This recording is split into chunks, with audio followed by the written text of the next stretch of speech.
अस्सलाम वालेकुम प्यारे बच्चों। जैसा कि आप लोग जानते हैं, हम लोग ने साइंस वन का हिसाब का सबक नंबर 1 सक्रिय कोशिश इसके ताल्लुक से हमने मालूमात हासिल की। उसके जो वीडियोस बना के मैंने आप लोगों को भेजे हुए थे, उम्मीद ऐसी करता हूँ कि आप लोग उसको देखे भी होंगे। अगर उसमें कुछ नहीं समझ में आ रहा है तो आप लोग मुझे कमेंट बॉक्स में डाल सकते हैं या फिर मुझे पर्सनल व्हाट्सएप पर भी भेज सकते हैं। तो आज ये सबक सक्रिय कोशिश खत्म होने के बाद हम लोग हमारे साइंस हिस्सा अव्वल के दूसरे सबक की तरफ बढ़ते हैं, जिसे कहा गया है अनासिर की दोहरी जमातबंदी। याद रखना, अनासिर की दोहरी जमातबंदी, जिसे इंग्लिश में कहा जाता है पीरियोडिक क्लासिफिकेशन ऑफ एलिमेंट्स कहा जाता है। देखते हैं हम इस सबक के अंदर ये अनासिर की दोहरी जमातबंदी देखने के पहले हम ये देखेंगे कि अनासिर किसे कहा जाता है। तो अनासिर यानी क्या, अंसर की जमा को कहा जाता है। अब आपके दिमाग में ये ख्याल आ रहा होगा कि अंसर किसे कहा जाता है, तो हम लोग इससे पहली जमातों के अंदर अंसर के ताल्लुक से पढ़ चुके हैं। अब ऐसी चीज जो सिर्फ अपने ही जोहरों से मिलकर बनी होती है, अगर हकीकत में इसकी तारीफ आपको देखना है तो वो शय जो सिर्फ अपने ही जोहरों से मिलकर बनी होती है उसे कहा जाता है अंसर। क्या कहा जाता है? अंसर। तो ऐसा फिलहाल हमारे कुदरत के अंदर देखेंगे हम लोग तो 118 अनासिर हमारे पास मौजूद हैं, जिसमें से 92 अनासिर जो है वो कुदरती हैं और बाकी जो बचे हुए अनासिर हैं वो मसनवी तौर पर तैयार किए गए हैं। मिसाल के तौर पर हम लोग देखेंगे अनासिर क्या-क्या है, कौन से हैं। देखो जैसा मिसाल सोना है हमारे पास, सोना ये एक अंसर है, लोहा है, मैग्नीशियम है, एल्यूमिनियम है, चांदी है, ऐसे कई मिसालें हमारे पास है। ये सब के सब तमाम क्या है? अंसर है और इनको मिलाकर इनकी जो ये बनाई गई उसे कहा जाता है अनासिर। तो ये सबक के अंदर हमको ये अनासिर के ताल्लुक से ही पढ़ना है, देखना है इसके अंदर अनासिर की दोहरी जमातबंदी। अब सबक के नाम के दूसरे रूप पर हम लोग चलते हैं, दोहरी किसे कहा जाता है। दोहरी यानी कि क्या जो चीज दोहराई जाती है। जैसा मिसाल के तौर पर एक घड़ी है हमारे पास, वो घड़ी की जो सुइयां हैं वो एक मुकर्ररा वक्त के बाद जैसा दोहराई जाती है, तो वैसा ही हमारे दोहरी जदवल के अंदर ये अनासिरों की खुसूसियत क्या की गई है? दोहराई गई है। तो इसीलिए उसको नाम दिया गया है दोहरी, यानी कि वो खुसूसियत क्या की जा रही है? दोहराई जा रही है।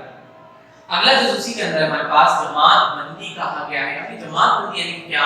उनको जमातों में बांटना यानी कि तकसीम करना। अब साइंसदानों को ये अनासिरों की जमातबंदी करने की जरूरत क्यों महसूस हुई? क्यों? क्योंकि तमाम अनासिर की जो खुसूसियत है वो बिल्कुल एक दूसरे से मुख्तलिफ है। जैसा मिसाल के तौर पर अगर हम देखेंगे सोना जो है इसकी खुसूसियत और हमारे पास लोहा है इसकी खुसूसियत दोनों एक दूसरे से बिल्कुल मुखालिफ है। तो इसके लिए उनकी खुसूसियत की बिना पर उनको जमातबंदी करना ही जरूरी हुआ। तो साइंसदानों ने पूरे तमाम अनासिरों की जमातबंदी की। तो पहले उन्होंने 3 ग्रोह बनाए, जैसे कि आप लोग ये जानते भी हैं धाते और धातुमा, ये तमाम अनासिरों को ऐसे 3 ग्रोह के अंदर बांटा जा चुका है। ये तमाम चीजें हम लोग पिछली जमातों में पढ़ चुके हैं कि धाते किसे कहा जाता है और धाते किसे कहा जाता है और धातुमा किसे कहा जाता है। तो चलते हैं सबक के अंदर आगे की तरफ कि ये सबक के अंदर और क्या बताया गया हमारे पास। तो अनासिर की दोहरी जमातबंदी के अंदर अलग-अलग साइंसदानों के नजरिया पेश किए गए हैं, यानी कि जमातबंदी के अंदर अलग-अलग साइंसदानों ने किस तरह अपने नजरियात को पेश किया है। तो उसमें सबसे पहले साइंसदान है हमारे पास जिनका नाम है डूबे राइनर। नाम क्या होगा? डूबे राइनर। अब डूबे राइनर ये कौन है? ये एक साइंसदान है जिनका नाम है डूबे राइनर, जिन्होंने अनासिर की जमातबंदी शुरू की। अब उन्होंने क्या कहा ये हम लोग देखेंगे। डूबे राइनर ने कहा कि अनासिरों की जमातबंदी करने के लिए उन अनासिरों की जोहरी कमियत जो है वो बुनियादी जरूरत है। क्या कहा डूबे राइनर ने कि अनासिरों की जमातबंदी करने के लिए उन अनासिरों की जोहरी कमियत हमको मालूम होना जरूरी है। अब ये जोहरी कमियत क्या है ये भी हम लोग 9th की क्लास में पढ़ चुके हैं। एक मतलब उसको दोहराता हूं, फिर हम लोग आगे की तरफ चलते हैं। जोहरी कमियत यानी क्या? किसी अंसर के अंदर, किसी अंसर के जोहर में पाए जाने वाले प्रोटॉन और न्यूट्रॉन की मजमूई तादाद को कहा जाता है जोहरी कमियत। क्या कहा जाता है? जोहरी कमियत। किसी अंसर के जोहर में पाए जाने वाले प्रोटॉन और न्यूट्रॉन की मजमूई तादाद को कहा जाता है जोहरी कमियत। तो हमारे डूबे राइनर ने यही कहा कि अनासिरों की जमातबंदी करने के लिए हर अंसर की जोहरी कमियत हमको मालूम होना जरूरी है। अब जमातबंदी करने के लिए उन्होंने एक तरीका अपनाया जिसे कहा गया है तस्लीस कहा गया है। क्या नाम दिया गया उसे? तस्लीस। अब ये तस्लीस क्या है हम लोग ये देखेंगे कि तस्लीस के अंदर उन्होंने उनका एक नया हुलिया बयान किया गया है। वही चीज को हम लोग देखेंगे। तस्लीस यानी कि तीन को कहा जाता है, यानी कि ऐसा ग्रोह जिसमें तीन चीजें शामिल की गई हो उसे कहा जाता है तस्लीस। तो दुबे रायदर की तस्लीस हमको देखना है कि उन्होंने अपनी तस्लीस में क्या बयान किया है। तो मैं पहले उसका हुलिया बयान करता हूँ, फिर हम लोग देखेंगे कि उन्होंने किस तरह से इस हुलिये को सही साबित किया है। तो दुबे रायदर ने कहा कि अनासरों की जमातबंदी करने के लिए उन अनासरों की जो एक अपनी बुनियादी जरूरत है, इस बिना पर उन्होंने अनासरों की जमातबंदी करना शुरू किया और उन्होंने एक नया तरीका इस्तेमाल किया जिसे कहा गया है तस्लीस कहा गया है। इसीलिए उनको पूरा कहा जाता है दुबे रायदर की तस्लीस कहा जाता है। तस्लीस यानी कि एक ग्रोह के अंदर तीन चीजों को, तो इन्होंने एक ग्रोह बनाया जिसके अंदर तीन अनासरों को रखा हुआ है, उसकी बिना पर उन्होंने जमातबंदी करना शुरू की। तो दुबे रायदर ने अपना जो पहला ग्रोह बनाया वो है हमारे पास लिथियम, सोडियम और पोटेशियम। यानी हमने तीन अनासर लिए, एक है हमारे पास लिथियम, दूसरा है सोडियम और तीसरा है हमारे पास पोटेशियम। लिथियम का जोहरी कमियत है 6.9 और सोडियम का जोहरी कमियत है 23 और पोटेशियम का जोहरी कमियत है हमारे पास 39.1। क्या याद रखेंगे? लिथियम की जोहरी कमियत 6.9, सोडियम की जोहरी कमियत 23 और पोटेशियम की जोहरी कमियत है 39.1।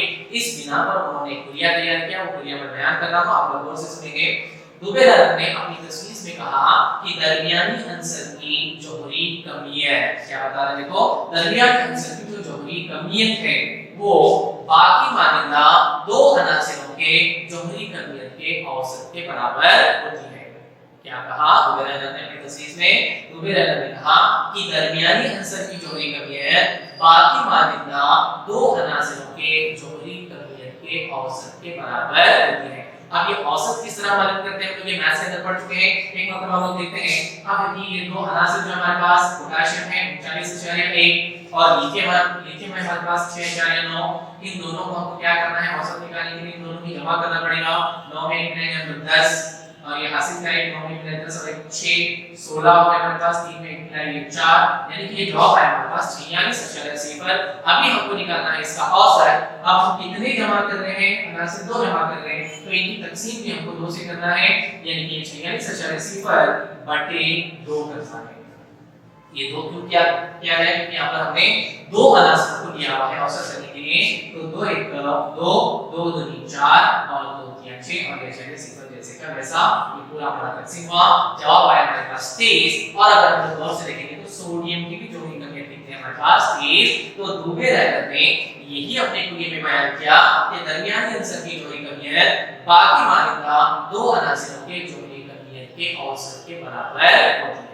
यहाँ पर वो सही साबित हुए, लेकिन जैसा जैसा वो जमातबंदी करना उन्होंने शुरू किया, आगे जाने के बाद ऐसे कई अनासर वजूद में आने लगे, ऐसे कई अनासर हमको मिलने लगे जिनकी जोहरी कमियत उनके बाकी मानिंदा दो अनासरों की जोहरी कमियत के औसत के बराबर नहीं थी। तो इनके बाद में एक नए साइंसदान आए जिनका नाम है न्यूलैंड ऑक्टेज, जिसे इंग्लिश में ऑक्टेज कहा जाता है और उर्दू में कहा जाता है उसे मुसम्मन कहा जाता है। अब दूसरे साइंसदान का हम यहाँ पर जिक्र करेंगे। दूसरे साइंसदान हमारे पास न्यूलैंड है। न्यूलैंड मुसम्मन कहा गया है। अब मुसम्मन अगर हम गौर से देखेंगे तो मैथ्स के अंदर हम लोग पढ़ चुके हैं मुसम्मन यानी कि ऐसी शक्ल जिसके अंदर 8 जिले होते हैं उसे कहा जाता है मुसम्मन। अब ये हमारे अगले साइंसदान ने न्यूटन ने अब अनासरों की जमातबंदी करने के लिए एक नया तरीका इन्होंने इस्तेमाल किया। उन्होंने कहा कि अनासरों की जमातबंदी करने के लिए जिस तरह दुबे रायदर ने जोहरी कमियत को बुनियादी जरूरत कहा, उसी तरह न्यूलैंड ने भी कहा कि अनासरों की जमातबंदी करने के लिए जोहरी कमियत की क्या है? बुनियादी जरूरत है। लेकिन उन्होंने अनासरों को अपने एक तरीके से जमातबंदी की। उन्होंने 8-8 के ग्रुप बनाए, जैसा दुबे रायदर ने 3-3 के ग्रुप बनाए थे, उसी तरह न्यूलैंड ने 8-8 के ग्रुप बनाए। इसी तरह से कहा जाता है मुसम्मन। क्या कहा था? मुसम्मन। और उन्होंने अनासरों की जमातबंदी मौसूकी के धुन पर की। अब मौसीकी की जो धुन है हमारे पास वो है सा रे ग म प ध नी। उसी बिना पर इन्होंने अनासरों की जमातबंदी की और न्यूलैंड के वक्त में 56 अनासिर वजूद में आ चुके थे। याद रखना है बच्चों आप लोगों को, ये खाना अपने के अंदर पूछा जा सकता है कि न्यूलैंड के वक्त में डैश अनासिर वजूद में आ चुके थे। तो न्यूलैंड के वक्त में कुल 56 अनासिर वजूद में आ चुके थे और न्यूलैंड ने उन तमाम अनासिरों की जमातबंदी की। और दोहरी जदोल बनाने वाला ये पहला साइंसदान था। याद रखेंगे ये एक और चीज खाना के अंदर पूछी जाती है कि पहला दोहरी जदोल बनाने वाला साइंसदान कौन था। तो न्यूटन एक ऐसे साइंसदान थे जिन्होंने अनासिरों की जमातबंदी करने के लिए दोहरी जदोल बनाई और उनके वक्त में 56 अनासिर वजूद में आ चुके थे और उन्होंने तमाम के तमाम 56 अनासिरों की जमातबंदी की मौसीकी के धुन पर, जिसे कहा गया मुसम्मन। और उन्होंने कहा अपने शरीर के अंदर हर पहला अनसर हर 8वें अनसर के मुतशाबा खुसूसियत रखता है। क्या कहा उन्होंने, हर पहला अनसर हर 8वें अनसर के मुतशाबा खुसूसियत रखता है, यानी कि पहले अनसर की जो खुसूसियत है वही खुसूसियत बिल्कुल मुशाबिहत हर 8वें अनसर की खुसूसियत है, ऐसा न्यूलैंड ने कहा। और उन्होंने इस बिना पर दर्जाबंदी करना शुरू किया। लेकिन आगे जाने के बाद भी जब अनासिरों को देखा गया तो वो न्यूलैंड के उसूल पर सही साबित नहीं होने लगे, यानी कि पहले आंसर की खुसूसियत 8वें आंसर की खुसूसियत मुशाबिहत नहीं रखने लगी। तो यहाँ पर न्यूलैंड की जो दर्जाबंदी थी वो खत्म हुई। इसके बाद में एक नए साइंसदान आए जिनका नाम है हमारे पास मेंडलीफ है। नाम क्या है बच्चों का, नाम याद रखेंगे आप लोग, उनका नाम है मेंडलीफ। इन्होंने एक अपना नया दोहरी जदोल यानी कि नए तरीके से उन्होंने दोहरी जदोल बनाना शुरू किया। वो दोहरी जदोल के अंदर क्या है और उन्होंने दोहरी जदोल के अंदर क्या क्या खुसूसियत बयान की वो हम लोग देखेंगे आगे। मेंडलीफ ने भी कहा कि अनासिरों की जमातबंदी करने के लिए जोहरी कमियत की क्या है बुनियादी जरूरत है।